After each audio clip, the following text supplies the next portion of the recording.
Hi everyone, welcome to Mindshare Matters. Today I'm so excited to introduce you to my friend and very impressive human, Kathryn Murphy.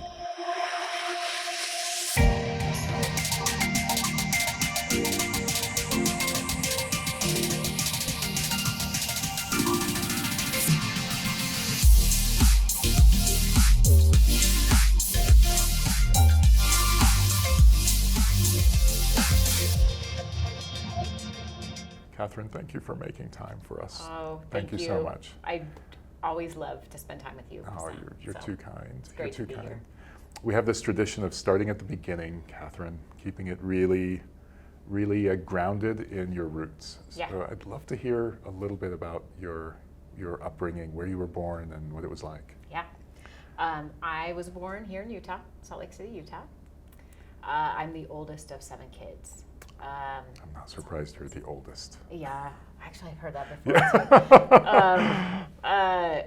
We moved as a family to Silicon Valley when I was young, and then moved back here to Utah.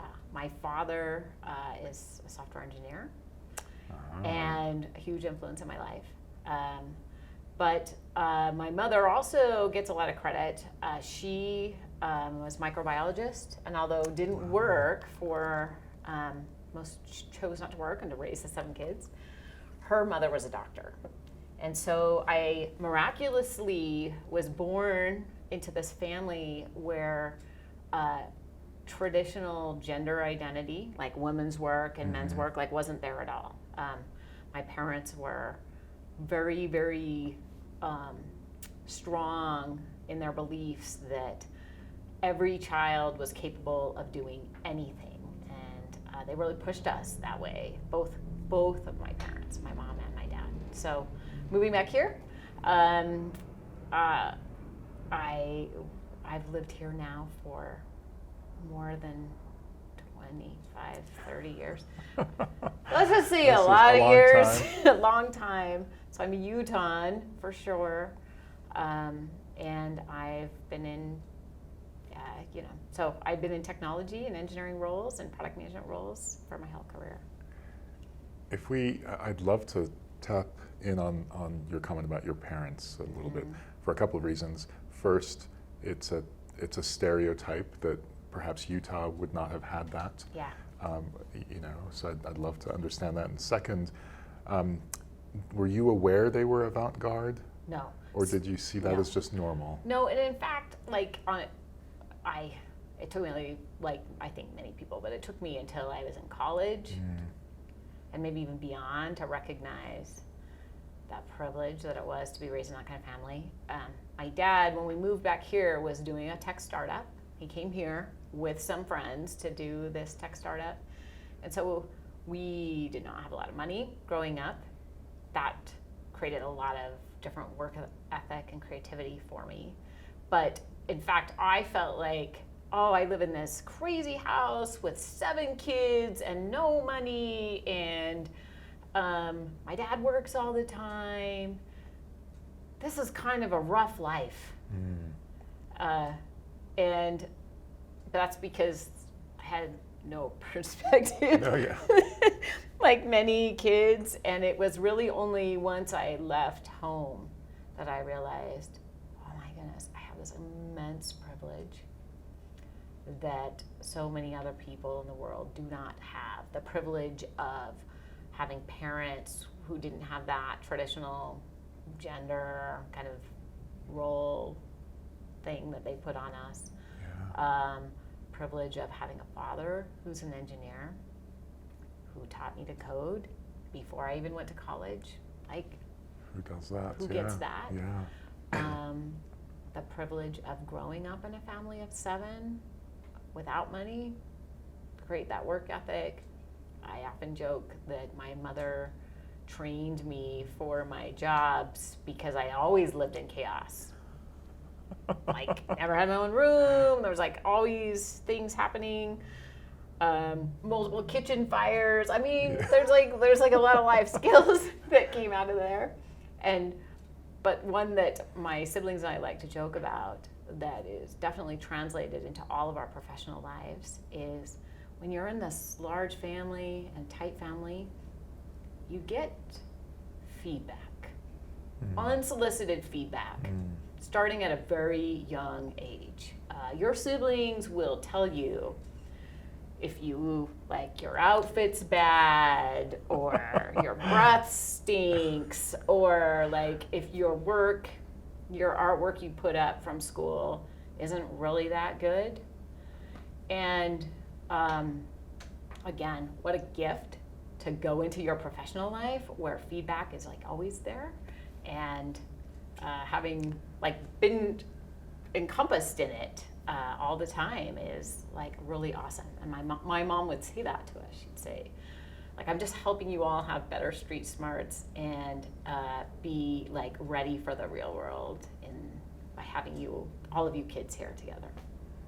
I love your comment about feedback, and my team knows I talk about accepting and giving feedback all the time. It has stayed with me. I think it was 20 years ago. I remember a colleague had come overseas from England, and he had been engrossed in this company for many years. I was the new guy, and he said, "Let me just give you some feedback here. Let me give you some coaching to help you out. You don't give any feedback here in America, so just remember that, because I have to completely pivot my approach when I come over to the US and manage my team here, whereas in England, I treat them very directly, but you guys just can't take feedback." Yeah. And that has stayed with me all this time, and I hate to say it, and I don't know if I'm going to attribute it to an American culture versus a non-American culture, but we've certainly reached this place where you have to give feedback so deliberately and so minimally and so delicately. It's a different world than it was 30 years ago when feedback was expected. Yeah. And are you seeing that today? And Yeah. not to so quickly transition to a work thing. Let's talk about feedback. Yeah, I think it's great. So I've had the privilege of managing a global team in my previous role, where I had a large team in Germany. I was Boston based, and then a large team in Germany. So I had teams in Germany, Boston, and Salt Lake City. And I found the directness of the Germans, like literally first day on the job, I'm like holding my first kind of all hands with my product team. One of the Germans slacks me and he's like, "I think what you're doing here is wrong." I'm like, "Really? On the first," like I'm already like, I'm okay with feedback. I've been raised in feedback. I'm like, "Really, on the first day, you're gonna say this?" And one of the some nuances that I learned to appreciate from that, of course, I'm like highly interested in what this man is saying. Like, what is it I'm doing wrong, and why do you think this? First nuance is like the feedback, especially from the German culture, is like, I'm going to tell you what I think because I also trust and believe you can fix it, and that you care, like you want to listen. If I didn't think you cared, I wouldn't say it. So like that's a different lens to have when you're receiving feedback, is like, actually there's vulnerability on both sides here. The second is a language nuance. My husband actually helped me kind of see this more fully, because I was like, wow, like these Germans, they just like, they don't mince words. And he's like, right, because they can't mince words. And he speaks many languages. He had worked in South America. So he's like, look, there's just like, when English is not your first language, the nuance like may not even be there. So they're just going to say it in the most direct and plain spoken way. And that helped me tremendously in working with people where English is their second language, to just appreciate the truthfulness that the nuanced language we've all learned to use may not actually just be there. I love your point about the fact that this also signifies caring. Because I think we were talking about that earlier before we went on the air, the notion that if I didn't care, I wouldn't give the feedback, which really is true. we've got so many other things to do. Do you really want to give feedback? You give feedback because you care. And in fact, to our conversation earlier before we went on the air, this notion of the people you care the most about, like your family, whether it be a real family or a work family, are the people that give you the biggest delight, and they're also the ones who frustrate you the most because you actually care. Yeah. You care that they're learning and figuring it out and improving, and it's and I think as a leader too, we really have to remind ourselves that when a team member who reports to us gives us feedback, like there's like an extra vulnerability and risk, right? Because they like this could impact them. Good point. And so like I have to sometimes remind myself there is an aspect of bravery here, of courage, that I need to make sure as I'm hearing this feedback that I'm also recognizing that too. Oh, what an awesome aside. Thank you for that feedback aside there. So as we go back to the story, so you're the oldest of 7. You learn programming thanks to your parents. Yeah. Does that mean that you knew you wanted to become a professional engineer? Yeah, I wish I could say that that's how the story turned out. Really? My father taught me to code. Yeah. I was coding in C. Wow. I might also reveal my age. Yeah. But Kernigan and Ritchie. yeah, The so I was white coding book. in C, and I had a job at his company, a part-time job while I was in college, and it was a really fun job because I was doing integrations and customizations for customers. So, and like I tease my father because he basically said it something like this, where like, yeah, it'd be great, Kathryn, if you could work with the customers because they're kind of like pesky and they want stuff and they like want all this collaboration. My father was a very talented hardcore engineer, and he's like, this is like not that great. I don't love that part. And I was like, yeah, fun. And I really did love it. And I thought like this was like a great part-time job. It's really fun. Yeah. Summers, I got to go on site with customers and sit there coding with them side by side. Like awesome. And I was doing CS at BYU, the only female in my class. Amazing. But that wasn't the deterrent. Like, I'm like, okay, I'm the only female. I'll weather through this. I just really, I wasn't enjoying it. I wasn't enjoying the CS program. In fact, my moment I decided I'm not going to be a CS major was in an assembly language class. Wow.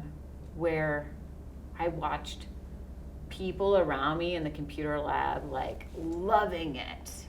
And I was like, this is a nightmare. I'm writing hundreds of lines of code for like the mouse to move around.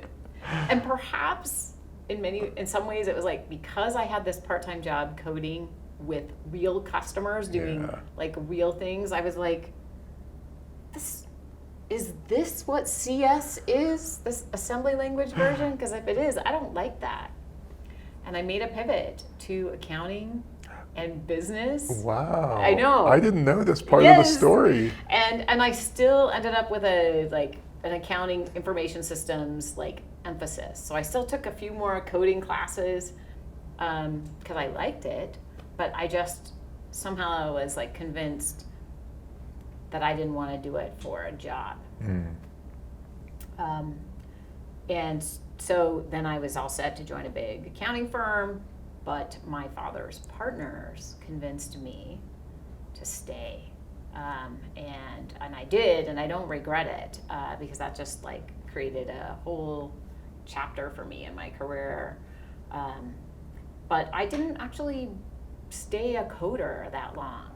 Because I did coding, and I also found myself doing things like journal entry coding. My worlds colliding. Who's going to change the average cost code? Oh, the people that know what this is supposed to do. But the truth is I wasn't that great of a coder. I wasn't like best in class. I was a much better leader of engineering is much better in design and working with customers, and that's how I found myself more in the product side. But I do like how it's built. Absolutely. And infrastructure and the coding, and so I've wandered back and forth into engineering. But it would be, I wish I could tell a story, but it's just not true, that like I was this amazing coder, a female coder, and then I became a leader, and then I did this, but that's not. I was okay, I was average. I just want to point out, again, it's always amazing to me how humble such successful people are, and you're showing it here. Because you're beating yourself up more than you need to, but I really appreciate the reference. And for the record, I felt the same way. I kind of felt like I was a pretty good programmer, but I certainly wasn't the top 1%. I wasn't those, you meet those engineers and you're like, oh my gosh, that is magic. Yeah, I wasn't even like my dad. Like maybe that was like, so, and again, to my parents' credit, I didn't feel guilty about that. I didn't feel like, oh, I'm not meeting my dad's expectations, because that was never his expectations. Yeah. He welcomed me in, and just even in the way that he gave me the customer work, because he wanted to do the more hardcore work, he demonstrated that we are all different, but yet we're still valuable to the business. So I never like thought, oh, I feel so bad about myself, I'm not a good coder. It was more like, I'm just not as good. I don't love it as much as my father. I don't love it as much as these other people I work with. But I do love customers. I do love being a leader. I do love organizing the work. So I think it's like finding yourself. That's amazing. You referenced being the only woman at CS at BYU. Yeah. It's one thing to be a woman in business, Yeah. but it's another to be a woman engineer, and it's even another to be a woman leader of engineers. Yeah. Did you sense that distinction through your career, or was it just so natural? Like I Again, the gift, the privileged gift of working with my father is that I never felt like, because I'm a woman, like there's some inequality here. But I did experience it with customers. I still do now. It's funny. When I took this job at Pluralsight, where I lead a product that is engineering analytics, I was talking to a customer a few weeks in, and he said, "Are you an engineer?" And I said, "Yes. I mean, that's how I started my career." And he said, "Oh, good. I was worried that you weren't." And I had to catch myself from why would you worry that I wasn't? But I think that bias is it was just a little reminder. Oh yeah, that bias is still there. The most horror, I don't want to say horrible, but one of the most kind of horrible experiences was with a customer when I was early in my career. My CEO and I had gone to visit the customer. It was all men. That's okay. I was totally used to that. Yeah. He kicked off the meeting, and then turned it over to me to present the product, the roadmap, and some of the things we were doing. And as I was slide one, a man in the room stopped me and said, "Excuse me, miss, we'd like to hear more about your credentials before you proceed." Unbelievable. It was I was just kind of, but this is also where I first experienced allyship, where my CEO lost his mind. I didn't have to defend myself, even though I felt very comfortable doing that. He really put the customer in their place, and I don't think the meeting went well after that. But for me, I felt this it was he unburdened me. That's the word that I'll use to describe how that felt to me, is oh, I don't actually have to defend myself as a female in this role. he's doing it for me in a pretty awesome kind of condescending way to the customer. Good for him. But you know, like that, like I've thought of that so many times now. Not so much that I was oppressed or like poor me, but like, oh yeah, that's what allyship looks like. That's what I'm supposed to do for other people who find themselves in that situation of being questioned or the credentials where they shouldn't be. I like that. I'm hoping that this was a long time ago. This and was recent, but let's say, I would guess 10 to 12 years ago. oh wow! So it's still like fairly not. It wasn't 25 years ago. I suspect if we went to BYU's CS department now, we would find more than one, but Yeah. probably not that many. Yeah. How do you sense the difference in the business world being Yeah. a tech leader of a very tech product? How does now compare to before now? I won't necessarily say 20 years ago, but You can say before 20 now. years ago. But well, do you sense progress? yeah, I think so, but I think there's still a lot of work to do. My data is a few years dated, but one of the things that I did as part of UTC, Utah Technology Council, was go and teach the school counselors. Like the school board would hold in the summer up in Heber, usually, a 2-day set of classes for all the middle school and high school counselors to come and learn from local leaders.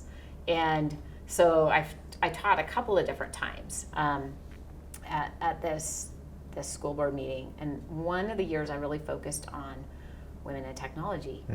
Even though, like, I will admit that I have shied away from that topic so much in my career, partly because I was feeling like I was really privileged, and because I didn't have this story of like fighting for like a job in engineering, because I had the benefit of my father, that like my story wasn't valid.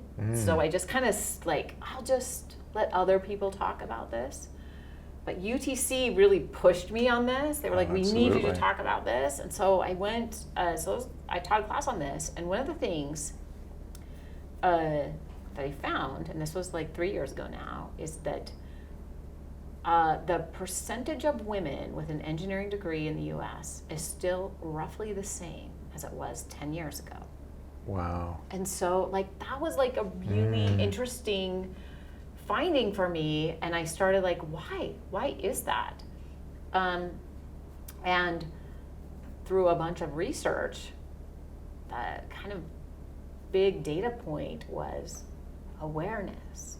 There's not enough girls in, you know, K through 12 who are getting exposure to what engineering really is and means, to where they're not seeking it out. So it was like huge percentage of the women that were getting engineering degrees had a mother or a father who was an engineer.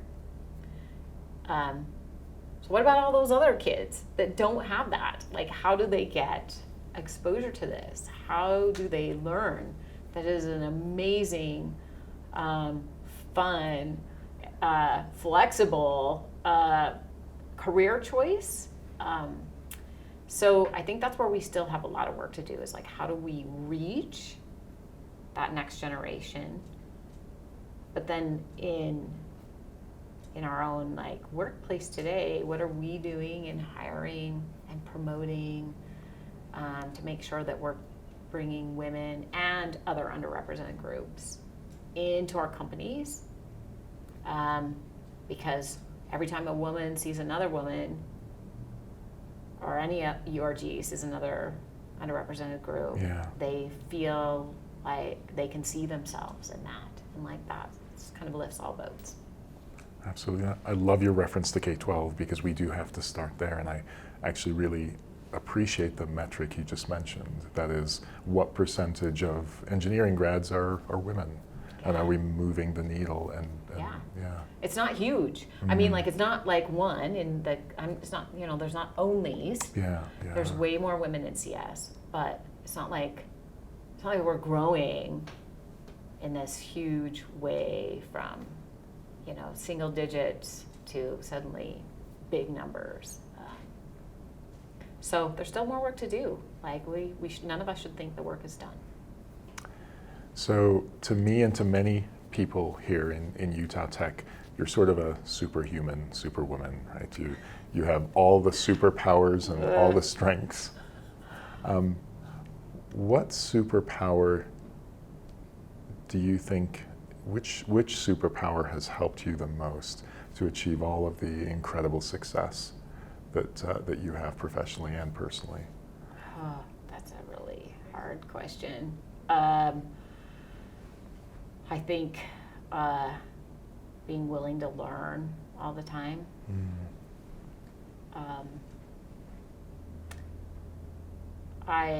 I'll even just put that more concretely. Yeah. So I, almost a year ago, 10 months ago now, left a job, but more importantly, left a career where I'd been doing 20 plus years of retail and commerce technology to do something different. And there were a lot of reasons behind that, but part of it was personal and professional growth. I'm gonna push myself to learn and do something new. And in my mind, I was thinking it'd probably be good if I was 30-40% uncomfortable. I'd learn. Discomfort's it'd be great. good, yeah. I'm gonna lean into discomfort, like they say. And then within days of starting my job, I was 95% uncomfortable. I realized, first of all, when you say to the universe, hey, I'm gonna do something new and push myself and be uncomfortable, you don't get to choose the percentage. And so I got 95%. And I stayed there for a long time, months, where I didn't know how to make easy decisions. I couldn't even actually tell the difference between easy decisions and hard decisions. People would push me we need to finalize the budget, and I'm oh, okay. I gotta ask a lot of questions about every single number in here. I'm why and where did this come from? And I didn't have 20 years in the space and the domain. All of these things, I was really, really uncomfortable. But someone else pointed this out to me, and I wrote it down because it's very impactful about this learning, being willing to learn. For me, which is also being willing to be uncomfortable. He said, Kathryn, I think you're not appreciating the value of this discomfort. Yeah. It's when you learn to ride a bike, once you can do it, you're still watching every move you make. Because the slightest wrong move and you're gonna fall down. And then once you're really good at it, then you're almost careless, no hands, whatever. And he's that time where you know how to do it, but you have to watch every move, that gift of focus, you're only gonna have right now. And I'm wow, this is so powerful. Uncomfortable equals focus is a gift. It's kind of the first time I had been able to create an equation around being uncomfortable is a gift. And the gift is actually learning, and the gift is focus. And so I've always thought of myself as a learner, and I do a lot of new things, but this is the first really big new thing, and I do value that gift and that uncomfortable aspect. So if we want to call it a superpower, okay, that's maybe that's one. I'm willing to be uncomfortable. You're comfortable being uncomfortable. I like that. I would agree. Know about, uncomfortable. I use the word willing. Willing I'm willing to be uncomfortable. The second is I do love people. Maybe that's not a superpower, but I do, that's one of the reasons that I feel I have been successful into engineering, even though I wasn't the best engineer. There's no way I could outcode anyone. I would have been probably always at the bottom towards the end. But but I loved humans. I loved that team. I loved the team, and I loved making sure people were successful. I love creating opportunities for people. I like to see other people succeed, and maybe goes back to my mom and being part of a big family. But that's definitely, like, I'm really, really motivated by the people around me. Is there, you've achieved so much professionally already. Is there a flag you want to plant somewhere? Is there some aspiration? It may be way down the road, it may be next year, that you have always dreamed of? Again, I wish I had like this amazing flag that I was going to tell you about. I think my flag, and it's just a little bit about we talked about this before we started recording, is maybe my new flag is that I don't, I dismantle this work self and like home self. I'm a mother, I have 2 children, and like these things seem to always be discrete paths previous. Like I'm gonna do these things at work and achieve these things at work, and then I'm gonna try to be a good mom, and I'm gonna like hopefully have good kids that do amazing things. And I just kept them separate. And I'm not sure that that's right. I think COVID like really made that hard for me. I was telling you how it's hard when you're like behind one closed door. What happened to be my kids' playroom, so like that just made it more real because there's like Thomas the train table next to me, and I'm like trying to build things and push things through and get things to production and get people to sell, get the team to sell my product properly. I'm doing all these things, and then open the door and like, hey kids, what do you want for lunch? Like I was kind of constantly having this moment of like, am I the person behind the store at work that I want my kids to see and experience when I say what's for lunch? And maybe success, like being a CEO or selling, like having a $1 billion product is not as important as being like an authentic, true leader of both home, self, and work. So that's maybe my new flag. I love that, and I couldn't agree more. That's wonderful. So sorry to ask you the tough question. Yeah. But I'm going to ask you a tough question. You can. And that is, if you had to pick a regret. Yeah. If you had to pick a regret, what might that be? My regret kind of goes back to that maybe a little bit of the superpower. Is like, I wish I would have pushed for more discomfort earlier. And sometimes the discomfort equals like wandering career, like always having a better title or having more responsibility equal success. No, like for sure I know that. That's like exactly what I've experienced, but that felt more like it was happening to me versus a conscious choice to be uncomfortable. I see. And do something new, learn something new, try something new. Those have been the most rewarding moments, and I wish I would have consciously leaned into that more. Thanks for being so vulnerable about that. Yeah. All right, and the last question I have for you is, aside from your beautiful kids and your family, what are you most proud of? What am I most proud of? I see how you've taken the obvious, number one off the table.